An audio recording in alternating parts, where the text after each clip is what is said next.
नमस्कार, स्वागत है आप सभी का। आप देख रहे हैं एनएमएफ न्यूज, आपके साथ मैं हूं नम्रता चौधरी। वक्फ संशोधन अधिनियम 2025 को लेकर कुछ लोग पहुंचे थे सुप्रीम कोर्ट में और कहा था कि इस अधिनियम को पूरी तरीके से रद्द कर दिया जाए, खारिज कर दिया जाए। सुप्रीम कोर्ट ने इस याचिका पर सुनवाई तो की, लेकिन इसे रद्द करने से पूरी तरीके से इनकार कर दिया। हालांकि इसमें कुछ चेंजेस किए गए हैं, जिसे लेकर मुस्लिम पक्ष खुश है। खुश इसलिए है क्योंकि वो इसे अपनी जीत मानकर चल रहा है, और सबसे बड़ी बात, इतने खुश मुसलमान नहीं है जितने सो कॉल्ड सेक्युलर हैं, या फिर कह लीजिए मोदी विरोधी दल है जैसे कांग्रेस। कांग्रेस इस चेंजेस के बाद काफी खुश है, क्योंकि उसको ऐसा लगता है कि अधिकार बने रहेंगे। सवाल ये उठता है कि जिसकी प्रॉपर्टी है वो वक्फ कर रहा है तो वो कागज दिखा दे। बस यही कानून में बदलाव किया गया था सरकार की तरफ से।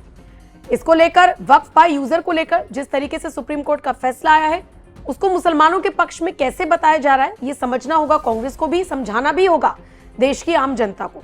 मोटे मोटे तौर पर मैं आपको बता देती हूं कि चीफ जस्टिस बीआर गवई और जस्टिस एजी मसीह की बेंच ने फैसला सुनाया। फैसला अभी ये कह लीजिए कि फाइनल नहीं है, ये अंतरिम फैसला है, और ये जब तक फाइनल डिसीजन नहीं आता तब तक यही फैसला मान्य होगा।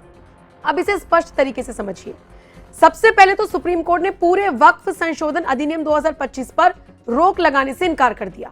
इसी को लेकर याचिका डाली गई थी, लेकिन इसे लेकर इनकार कर दिया कि हम इसे रद्द या खत्म या इसे खारिज नहीं कर सकते, ना हम कर रहे हैं।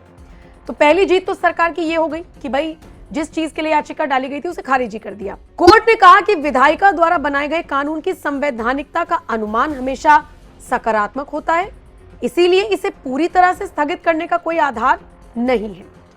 अधिनियम का ज्यादातर हिस्सा लागू रहेगा जो सरकार के सुधारों, जैसे कि सरकार चाहती है कि पारदर्शिता बढ़े, अतिक्रमण रुके, इसको समर्थन देता है। सुप्रीम कोर्ट ने इस पर हरी झंडी दिखाई है। लेकिन कुछ लोग कह रहे हैं कि ये जीत है मुसलमान पक्ष की, ये जीत है दूसरे पक्ष की। पहले तो इसे आसान शब्दों में ये समझ लीजिए कि सरकार ने वक्फ कानून में बदलाव किए, जिससे वक्फ बोर्ड और संपत्तियों को बेहतर तरीके से चलाने की कोशिश की गई। कुछ लोग बदलावों से खुश नहीं थे, वो कोर्ट चले गए। कोर्ट ने कहा पूरा कानून रुकने की जरूरत नहीं है, कुछ हिस्सों पर हम रोक लगा देते हैं ताकि जांच जारी रहे। ज्यादातर हिस्सों में हरी झंडी सरकार को मिली है, लेकिन कुछ चीजों पर कोर्ट ने ब्रेक लगाया है, और ऐसे में पूरी तरीके से तो नहीं, लेकिन बहुत हद तक का हिस्सा सरकार के पक्ष में गया है। अब इसे लेकर तमाम न्यूज चैनल्स पर डिबेट हुई तो कांग्रेस की तरफ से प्रवक्ता बैठी सुप्रिया श्रीनेत, और बीजेपी की तरफ से सामने बैठ गए शिवम त्यागी।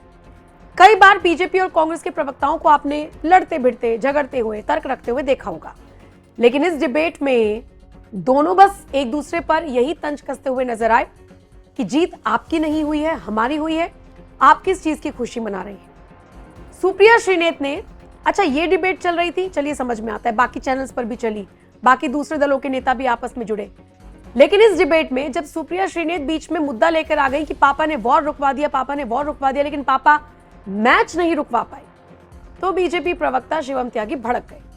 शिवम त्यागी ने कहा कि किसके पापा ने वार रुकवा दी, मेरे तो पिताजी ने नहीं रुकवाई, तो मुझे तो नहीं पता, और सुप्रिया श्रीनेत जी के पिताजी के बारे में मैं ज्यादा जानता नहीं हूं, इसीलिए यहां पर टिप्पणी करना ठीक नहीं होगा।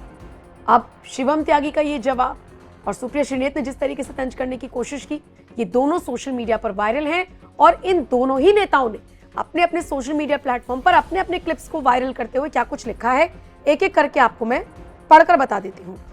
सबसे पहले तो सुप्रिया श्रीनेत ने अपने डिबेट के उसी अंश को साझा किया जिसमें वक्फ बोर्ड को लेकर जो सुप्रीम कोर्ट का फैसला आया है उस पर चर्चा थी। वो लिखती हैं, आज सुप्रीम कोर्ट ने वक्फ बिल के 3 सबसे विवादित प्रावधानों पर याचिकाकर्ताओं को राहत दी। बीजेपी और सरकार अपने अंधभक्तों को खुश रखने के लिए कह रही है कुछ खास नहीं हुआ, चलो अच्छा है, आप इसी मुगालते में रहेंगे। दूसरे ट्वीट में वो लिखती है, पापा वॉर रुकवा देते हैं, बस मैच नहीं रुकवा पाए, और अब बीसीसीआई के पीछे छिपकर लोगों की आंख में धूल झोंक रही हैं। हद है इस देश के लोगों को बेवकूफ समझने की। अब जब सुप्रिया श्रीनेत ने ये 2-3 ट्वीट्स किए तो फिर शिवम त्यागी ने भी किया। सबसे पहले शिवम त्यागी ने जवाब देते हुए लिखा, बेवकूफ बनाया जा रहा है कांग्रेस और साथी पार्टियों द्वारा वक्फ वालों को। सर्वे का अधिकार अभी भी डीएम के पास ही है। गैर हिंदू कमेटी में 2 होने चाहिए पहले, अब कोर्ट ने कहा कम से कम 4 हो। सेक्शन 109 के तहत कानून बनाओ और तय करो कि कौन कब से इस्लाम फॉलो कर रहा है, वही व्यक्ति वक्फ कर पाएगा जमीन जो तय समय से मुस्लिम हो। इसके बाद शिवम त्यागी ने लिखा, राम मंदिर ट्रस्ट में अभी सिर्फ अपर कास्ट है, उसमें दलित पिछड़े आए, ये सुप्रिया श्रीनेत ने कहा। लाइव टीवी पर झूठ बोलती पकड़ी गई सुप्रिया श्रीनेत। राम मंदिर ट्रस्ट में भी दलित भी हैं और दलित और पिछड़े समाज से पुजारी भी हैं। इतना जहर है हिंदुओं के प्रति कांग्रेस में कि वक्फ की डिबेट में पहले राम मंदिर को लेकर आए और फिर झूठ भी बोला, लेकिन क्यों? और इसी तरीके से फिर शिवम त्यागी तंज कसते हुए नजर आए और आप जानते ही हैं जो ये पापा वॉर रुकवा देने वाला तंज कसा सुप्रिया श्रीनेत ने, उस पर भी उनका जवाब आया जिसमें उन्होंने कहा कि मेरे पिताजी तो वो है नहीं जिसकी वो बात कर रही हैं और अगर उनके पिताजी के बारे में मैं ज्यादा जानता नहीं हूं तो मैं क्या टिप्पणी करूं। लाइव डिबेट पर जिस तरीके से परिवार को लेकर ये पापा वॉर रुकवा देंगे, इस तंज को लेकर दोनों आपस में भिड़े, ये सोशल मीडिया पर वायरल हो रहा है और इस पर अलग अलग प्रतिक्रियाएं भी आ रही हैं। कुछ लोग हैं जो फेवर में हैं शिवम त्यागी के, कुछ लोग हैं जो सुप्रिया श्रीनेत का भी बचाव करते हुए नजर आए। लेकिन फिलहाल सुप्रीम कोर्ट के इस फैसले के बाद भी लगातार पॉलिटिकल लीडर्स की टिप्पणियां आ रही हैं और बाकी लाइव डिबेट्स में तो ये नेता आपस में भिड़ ही रही हैं। फिलहाल इस खबर पर आपकी राय क्या है? कमेंट करके अपनी राय हमें जरूर दें। करते हैं कि सुप्रीम कोर्ट जल्द से जल्द एक फाइनल डिसीजन लेने के लिए जो भी जरूरी इक़दाम करना है वो सुप्रीम कोर्ट करे। अब आप ये देखिए कि ऑनरेबल सुप्रीम कोर्ट ने ये कहा है कि 5 साल का जो एक्ट में था कि उसको 5 साल मुसलमानों ने दिखाना पड़ेगा, वो कंप्लीट स्टे नहीं है। ऑनरेबल सुप्रीम कोर्ट ने ये कहा है कि रूल्स को अगर फ्रेम कर देते हैं तो फिर वो लागू हो जाएगा, रूल्स बना देंगे। हमारा शुरू से बोलना यह है कि किसी भी धर्म में कोई भी शख्स अपने धर्म को या किसी और के धर्म को जब देता है तो यह कानून नहीं है।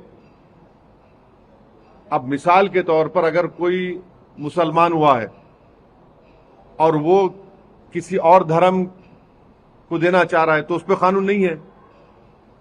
और भारत के संविधान में आर्टिकल 300 के तहत मेरी प्रॉपर्टी में किसी को दे सकता हूं। तो सिर्फ यही धर्म के मानने वालों के लिए इस तरह का प्रोविजन बनाना, और हम बीजेपी के सरकारों से पूछना चाहते हैं कि आप देश को डेटा दे दीजिए कि किसने धर्म बदल के वक्फ को दिया है प्रॉपर्टी।